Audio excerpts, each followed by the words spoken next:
Alrighty, 90s nostalgic inflatable chair. It looks like a Britney costume from starting a marvelous designer. Animate it there, take it into Modo, render it in Octane. Let's go. To start with, we've got a preset pattern which I've provided.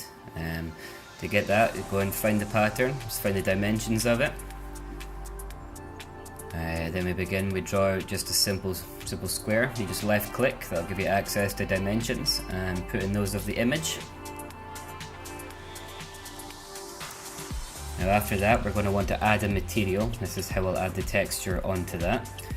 You just do that up on the right hand side with the add button. And then under the texture option, we're just going to navigate to the image that we were using earlier. Drag it on. And we can use the 2D texture adjustment tool to change the placement and scale. That line at the top right there, we use that to adjust the scale of the image, and the line in the middle, we use that to adjust its X and Y placement.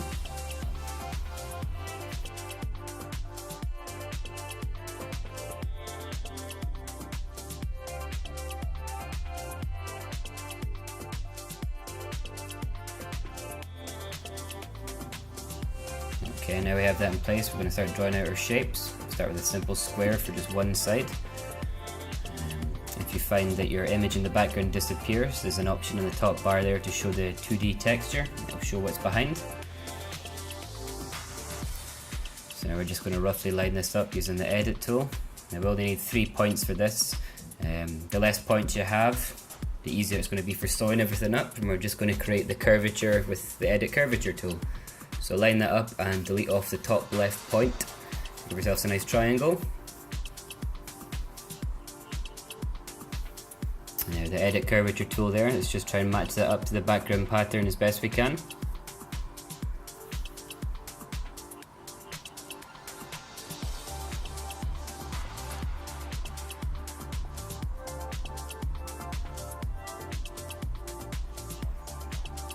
And once you've got that in place, what we're going to do is we just need to go back and select the shape.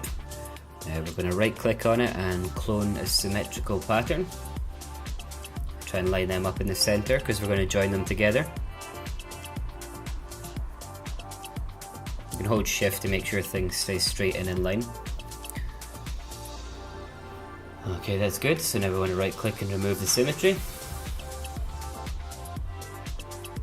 Now we're just going to select that central line there. Just do a marquee selection to make sure you get both lines.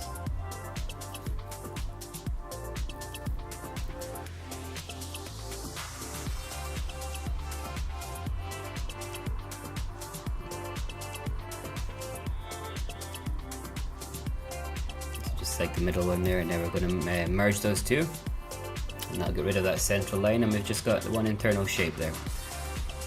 Now we select it, we're going to right click, and we're going to offset that as an internal line. Just move it to the side a wee bit first, just to so we can see our pattern in the background. So right click and offset as internal line. And we got a wee preview there, so just adjust that to suit the pattern in the background. And once you're happy with it, we just hit OK, and that sets it in.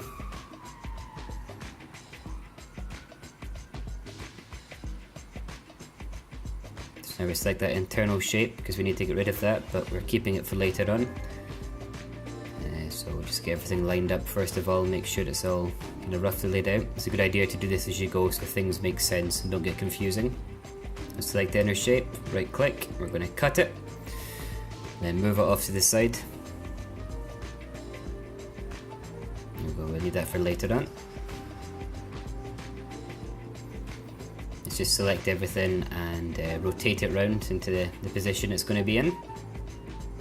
Again, just to make sure things don't get confusing.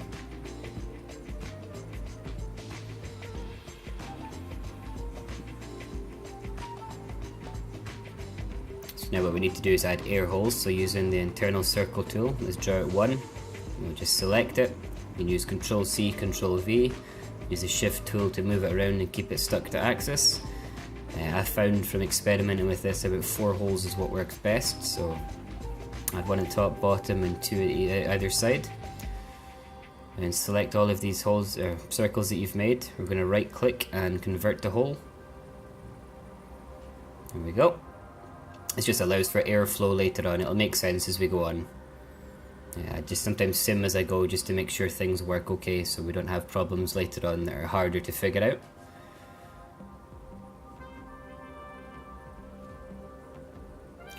So what we do is we go up into the 2D pattern settings, and we're going to add dimensions on the lengths. This way we can create accurate strips for the side body. Same tool as before, square, just click it. Add in the dimensions that you need for the sides. Add in a rough height that you think you're going to require. I think I went with 60 I went with originally, and it came out huge, so we'll split that in half, went down to 30. That's our first side base. Now again, what we need to do is that kind of weird location in the 3D viewport, so just line that up roughly with where you need. Again, just to keep things a bit more sensible and a bit more logical layout for you to think about when it comes to sewing this together. Just copy that over. Again, and same on the other side. When you copy things over, sometimes they're reversed, so you can either rotate them like that, or you can right click and flip normals. Just make sure that the light colored side is always on the outside. The center there, because we've got two splits, I'm just adding the two dimensions together to get the full length across the center.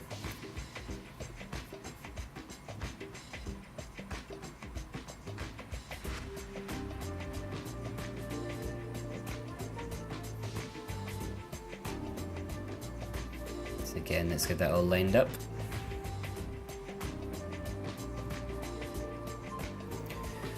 And then we're going to copy the top piece onto the bottom as well. This is just pull it down and just right click and flip normals.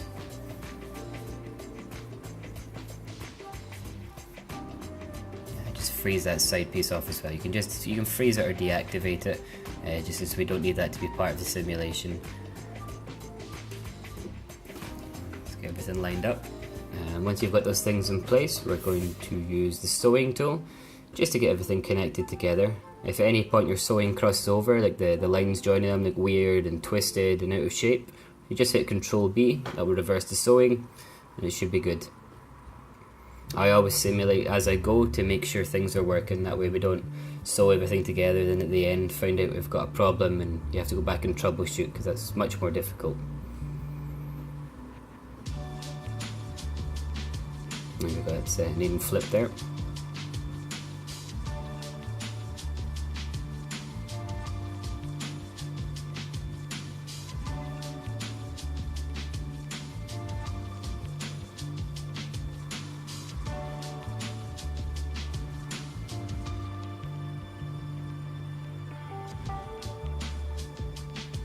Just run a quick simulation to make sure that's going together. Yeah, that's all joining together fine.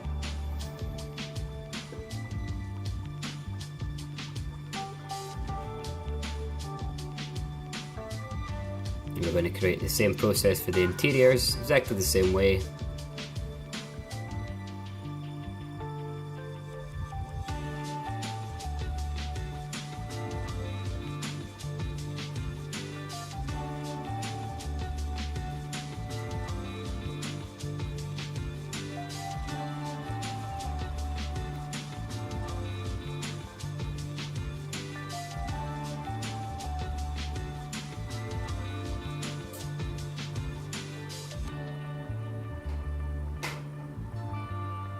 Right away, split line in there. You do that by just selecting the line, right click and split uniform, just because that interior shape there has a central point. We need to use that for stitching. So we're going to do the same processes on the top. We're going to add in some air holes. We just draw out the circles, copy them, when they're in place, right click and convert to hole. The placement of these isn't too critical, they're just there for airflow to keep the shape when we do the simulation. There we go, we've got our first section all done now. We just want to select everything, increase the pressure a wee bit just to make sure the shape's how we want. You can play around with that as you go. we'll adjust all this to the end, so it's not vitally important. So we're going to just select the whole pattern, Control C, Control V, and gives us a copy of everything with the stitching in place. This will be for the bottom section, so we'll move it up into place. Let's freeze off that bit that we don't need, so just deactivate pattern.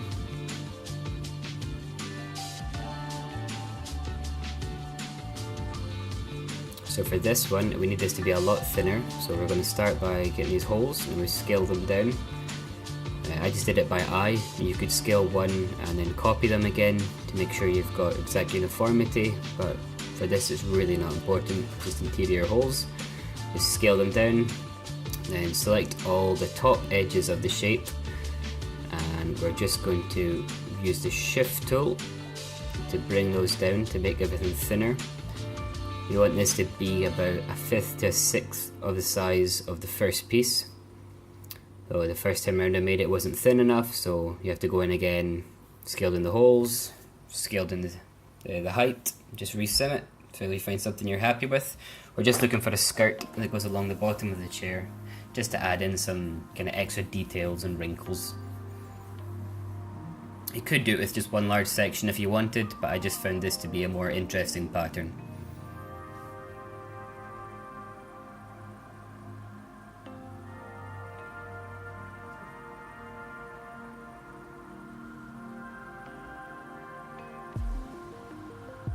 There we go, that's that bottom section laid out. Let's just get everything tidied up a wee bit.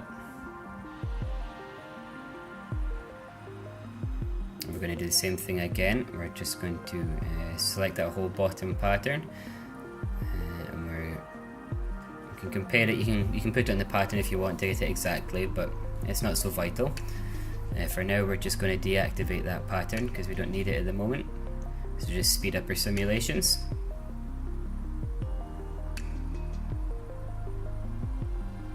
If your deactivate option isn't appearing, sometimes it does that, you can just click activate. I don't know if it's a weird bug, but sometimes it happens.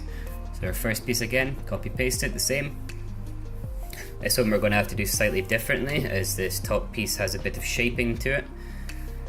So once you've copy pasted it over, you're going to want to bring it up on top of the pattern on the left there, and just start to roughly line it up.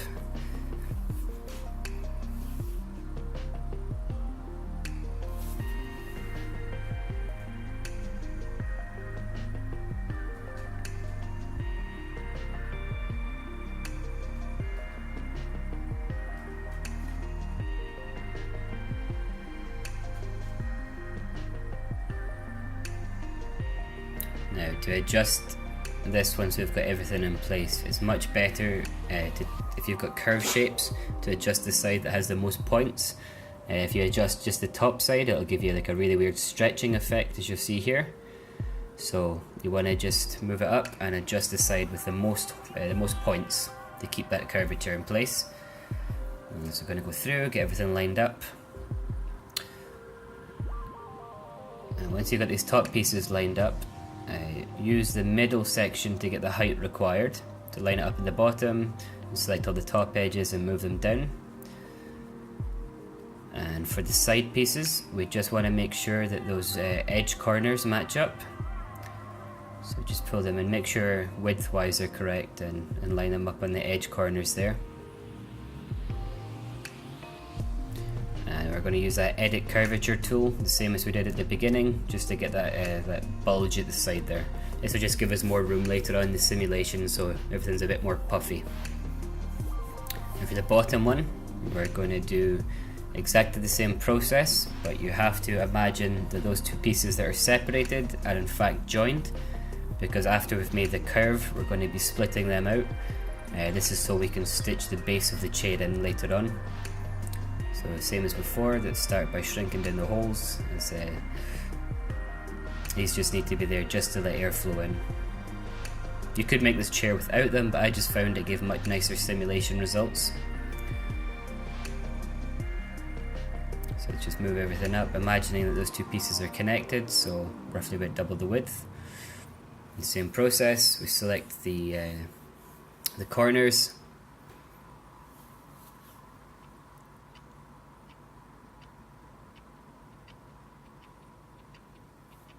What I did first here was to make sure that the interior and exterior are the same, just using the dimension tool just to get those sizes, and then we go back and do the corners, match them up, and again the edit curvature tool after we've done that, just to get that interior. We need a concave in there, that'll give us a nice shape for the back of the chair. And we're going to use that split tool as before. We're going to split across the middle. We need this to be directly in half, so split, uniform split, keep it at 2. Do that for both sides. You can turn off the measurements if they're distracting you there. Split that again, uniform 2, and we use the internal line tool, which will snap to those points. So click once, go to the other side and double click. That's our line made. And the same process here, split it, uniform 2. Again on the other side. Now for this we have to do a slightly different way. So once we've got our splits in, we go back to our line tool. We'll select that point we've made. You hold shift, that keeps the line straight, and double click on the other edge to close it off. There we go. It says we're going to select those lines, and we're going to then right click and cut and sew. So we want them to be attached, but we also want to have a mounting point for our seat base.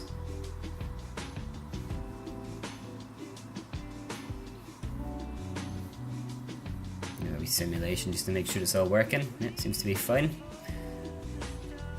It might look a bit odd at that bottom section at the moment, but once we attach things later on, it will go back to shape. Let's just get everything lined up very roughly so we can start to see a kind of layout of the chair.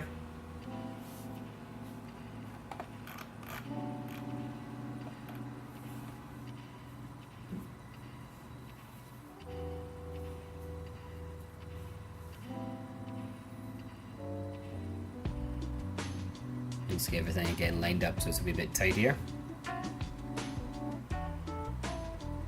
And what we need to do next is to get these guys all attached together. So we'll start by just using 2 sections. But first we're going to go in, we select all the holes in the bottom and the holes along the top. Just select them and hit delete. We don't need these, we only need holes on interior surfaces. If we have them on the outsides, they'll give us really weird effects and they'll look bizarre. So how will the chair stay inflated if there's big holes sticking out of it?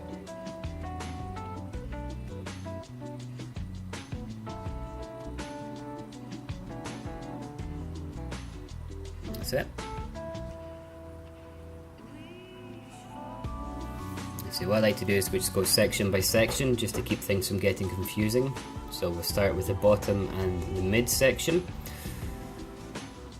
So what we're going to do is we're going to start by stitching the holes the same way as we did before. You need to go around and stitch all of the holes. I do these first, and then I'll normally do a simulation just to make sure that they're all lined up correctly, so we don't have to go back and troubleshoot. And before you do that, you need to make sure to deactivate the top section. It's basically any sections which aren't sewn, otherwise that'll collapse and fall and it'll move away and give you weird results. So we just deactivate that first. Again, activate if it's not showing up. Just simulate it, make sure it's lining up. If you get any weird vibrations or movement, there's probably a reverse stitch somewhere. So we can just select that pattern and move it back up to give us access. We're going to go around and do all the edges to join it to the top pattern, and then we can re-simulate that.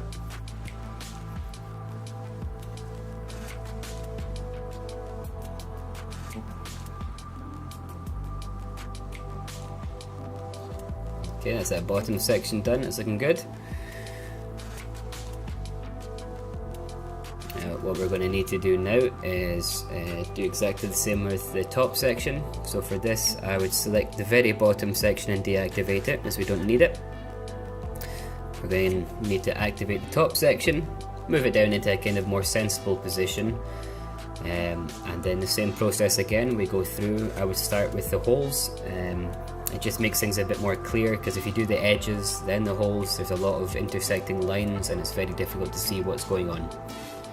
Just bring it down into place, join up all those holes the same as we did for the previous section.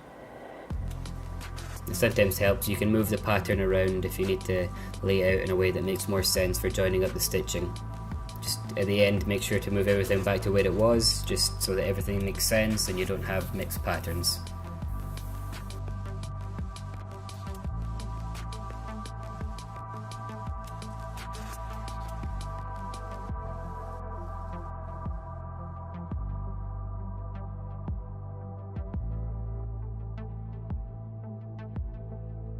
So now we can go in and reactivate that bottom piece.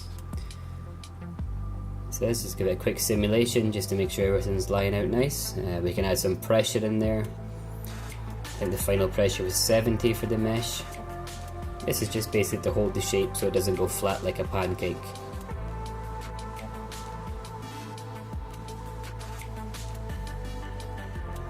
Okay, so we now have our basic exteriors.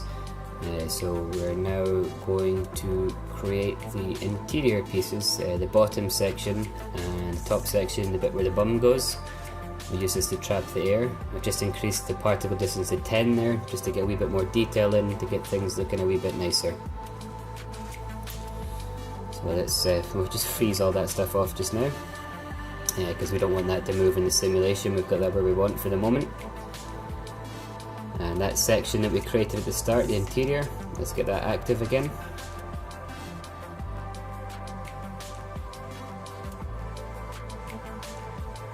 We'll just move that very roughly into place. What we need to do as well is in this we're going to create some circular shapes which will be used later on for creating like an internal tubing structure. This will support. If you look at a real inflatable chair, they have these tubes that go through the middle of them, and they're basically like support columns like in a building. So just go in, same process before, make some circles. Went with 4 in the middle and 3 at the sides. We're not going to cut these, we just have them in as circles. And these give a nice puffy effect as well when we do the simulation. So copy it off, pull it to the bottom because we're using exactly the same shape, stitch it up, and give it a quick simulation. Looks fine. For this top piece, make sure to add it to the section that we cut. So when we made that top interior section, we split it and we cut the edges. Make sure to join it to that top interior edge there. Otherwise the seat will be floating on top, there'll be nowhere for the bum to go, it just wouldn't make sense.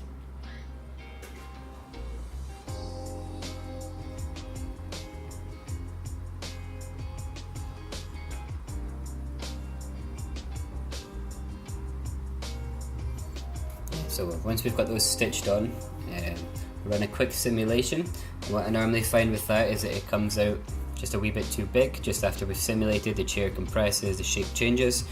So afterwards, once you've got it in place, you'll need to select the pattern and just scale it down a bit. And then in the next video, we're going to go on and make that internal tubing structure. So that way we can actually start creating the shape of the chair.